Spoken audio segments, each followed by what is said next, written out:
Democratic presidential candidate Julian Castro made an appearance on CNN's State of the Union on Sunday and spoke about his support of reparations. In doing so, he also chose to criticize Bernie Sanders on the subject. Do you think that there should be actual monetary payments to descendants of slaves? Do you support more like what Senator Sanders is talking about, policies such as child care and education that help those who are disadvantaged? Well, you know, what I said was that that I've long believed that this country should address slavery, the original sin of slavery, including by looking at reparations. And if I'm president, then I'm going to appoint a commission or task force to determine the best way to do that. There's a tremendous amount of disagreement on how we would do that. But let me just say something about Senator Sanders' response there, because he was also asked this question in 2016. Mm-hmm. What he said on The View, I think, the other day was that he didn't think the best way to address this was for the United States to write a check. To my mind, that may or may not be the best way to address it. However, it's interesting to me that when it comes to Medicare for all, health care, you know, the response there has been, we need to write a big check. That when it comes to tuition-free or debt-free college, the answer has been, we need to write a big check. And so if the issue is compensating the descendants of slaves, I don't think that the argument about writing a big check ought to be the argument that you make if you're making an argument that a big check needs to be written for a whole bunch of other stuff. Interesting. So if under the Constitution we compensate people because we take their property, why wouldn't you compensate people who actually were property? Is that the argument, or is that how Bernie Sanders approaches the topic of Medicare for all and tuition-free college, or college with some sort of tuition assistance, is write a big check? Is that a good way to sum up how Bernie Sanders sees those particular issues? Is that a good way to sum those up?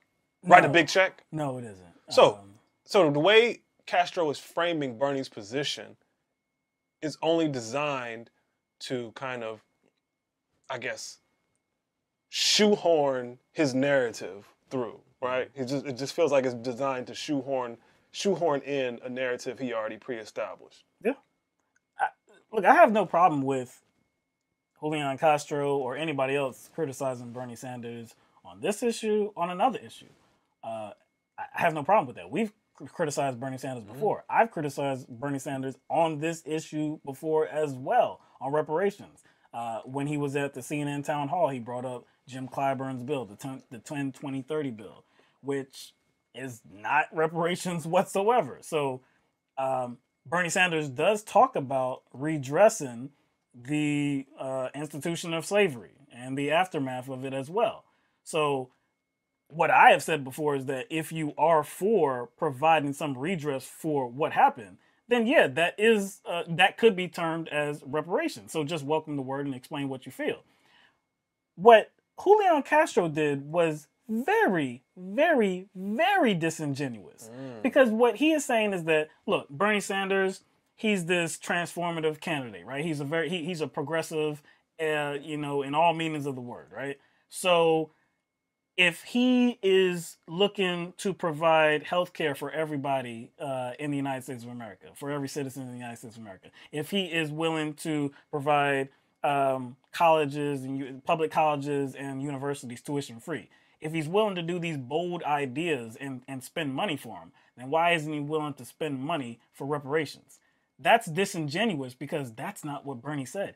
Bernie Sanders did not push back on the idea of spending money to close the gap between white people and black people economically. He didn't say that whatsoever. What he did say was that he didn't believe the best way to address this was to write checks, like individual checks to black people. There's a specific aspect to reparations, right, that Bernie Sanders is against, not the entire concept. No. I think Julian Castro, his point would have been taken differently by me if that were the case. Right. Because Medicare for all requires structural change. and does not involve writing out or issuing one-time checks. Right. That's the biggest difference. I just don't think you can juxtapose reparations with those other two topics. And like you said, you outlined what you had a problem with as far as how Bernie Sanders decided to answer the question. And I think there's legitimate grounds to criticize Bernie on that. But to me, it just seems as if Castro is just using this like as some sort of, I don't know, he's just using this topic to like as a weapon. Yes. It just seems like he's weaponizing the topic of reparations to attack Bernie, even though he himself doesn't really have an outline plan. He did not even answer the question. The first question that was asked was, do you think there should be monetary payments? Do you think there should be monetary payments? Did he actually answer that well? He never answered that.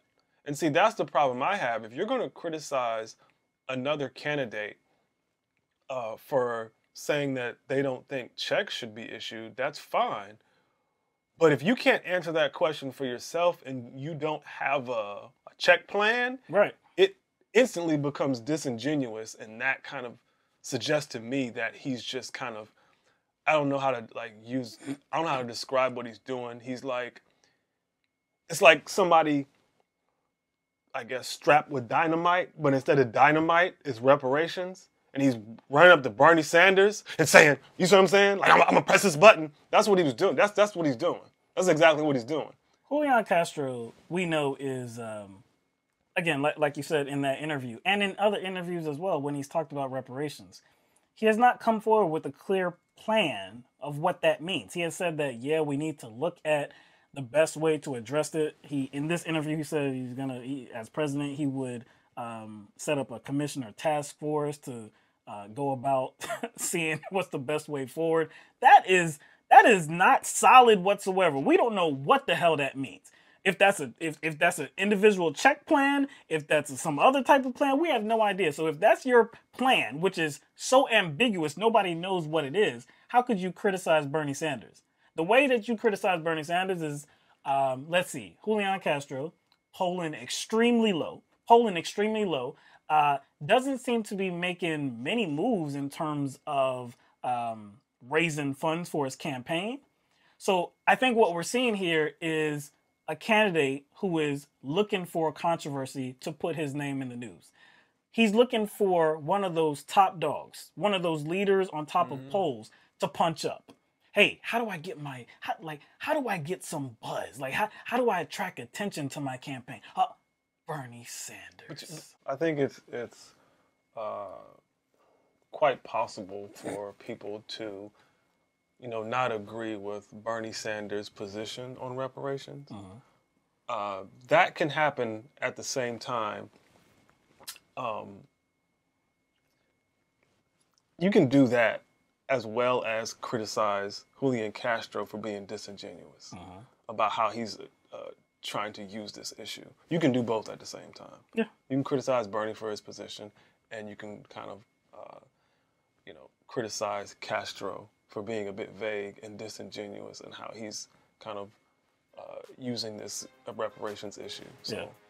But if you're Castro, you can't attack Bernie when your position is very unclear. Yeah.